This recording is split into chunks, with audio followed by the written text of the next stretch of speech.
Hello everyone, my name is Priska Osegali. Thank you for joining us on today's tutorial on Gold Imperial Academy. If you are new to our channel, we implore you to please like our videos, subscribe to our channel, and please share this channel with your friends and your colleagues. Today, I'll be working on the Mandarin collar, or the one we popularly call the turtleneck, or the one we also know as the bishop collar. To begin, you need your pattern, the front and the back pattern, or if you use freehand, you can draft your bodies first, or whatever garment you want to add your Mandarin collar to, and then measure around your basic neckline. Now for the Mandarin collar, you need to have a basic neckline. It is advisable to have your basic neckline when you want to attach a Mandarin collar. So this is my basic bodice and it has the basic neckline. So I'm going to go ahead and measure my neckline. That is, I want to know the width and the depth of the neckline. So I'm just going to go ahead, place your tape rule and then begin to measure. Okay, you begin to measure your neckline. So I have 4.6 right there. Okay, or if you have a tape, you can tape both together. Okay, and then measure your neckline round. All right, so once you have the measurement of your round neck, that is what you are going to be using as the length of your Mandarin collar. I have measured my basic bodice neckline and I have 8.3. That is the measurement I'll be using for the length. So I'll first of all draw a 1-inch line, okay, so that in case you need to add your seam allowance to your collar, you wouldn't need to attach a paper. I will also draw in a 1-inch mark just to make provision for seam allowances. So I'll be drawing these lines out. All right, so here are my lines, okay, just to make provision for allowances. The next thing to do will be to measure out the round measurement of your basic bodice neckline. Now remember, I said if you are not using a pattern, you can measure the round measurement of your neckline on your garment, okay, directly on your garment. And I will advise that you use a basic neckline for this type of collar. So I had 8.3 and I'm marking that out right now. Okay, so 8.3. Okay, now you can make your collar as wide as 1.5 or 1 inch depending on your preference.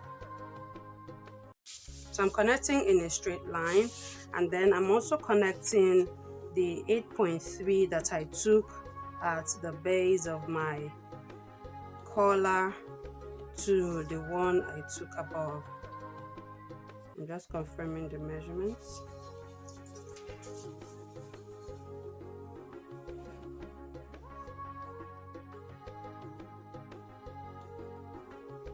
So I have labeled this point F as my center front, and then this is B as my center back, and this is S for my shoulder. So this is where my shoulder line will fall to. To get this point S, you need to measure it on your bodies. All right, so all I did was to measure from my center front to the shoulder, and that became my point S. So if you place your pattern together, that point, okay, where they meet on the shoulder line is your point S.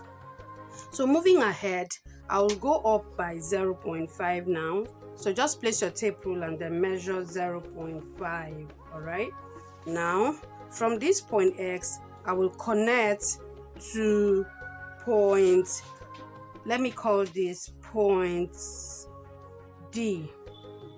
Okay, so I'll be connecting to point D. So I'll just place my curve ruler. Use the side that is slightly curved. Okay, just place your curve ruler and then connect from point S to your point D. Okay, it should be slightly curved.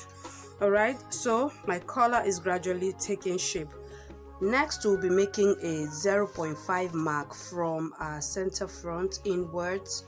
All right, so I'll just go ahead and mark 0.5, okay, like so. So we'll be connecting this to the point D, that is this center front line. Just use either your French curve or your curve ruler and connect. All right, just connect that, place it in a way that you'll be able to connect that point to this center front line. So in that case, I'll just connect like this. Okay, so this here goes. Okay, you can use your free hand to blend it properly, okay, so that there will be no pointy edges. All right, here. Okay, so that is it.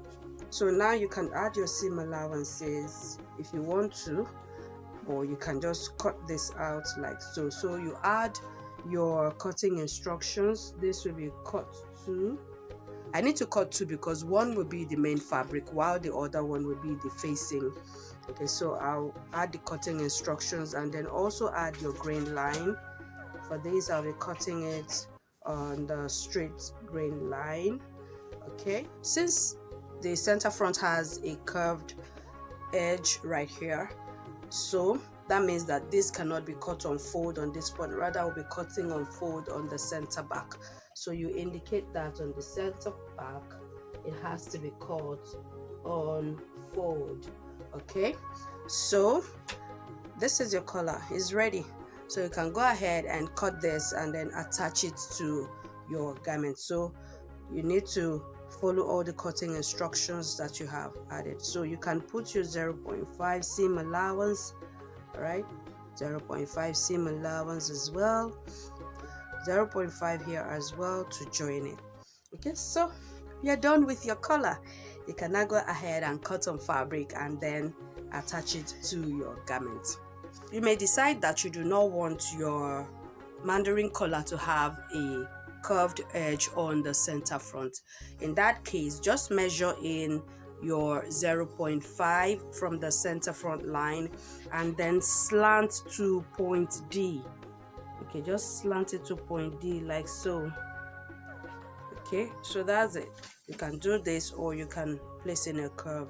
I think the curved one looks better anyways, but you can do any one of them. All right, so there you have it. I hope you found this useful. If you did, please don't forget to give us a thumbs up and also subscribe if you are yet to. Turn on the notification for this channel so that you always get notified each time we drop new videos. You can join our community on Facebook, Gold Imperial Academy.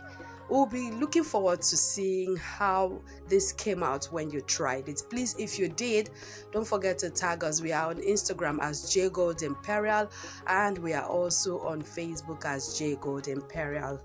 Till we come your way again next time, my name is Priska Osegali. God bless you. See you soon. Bye.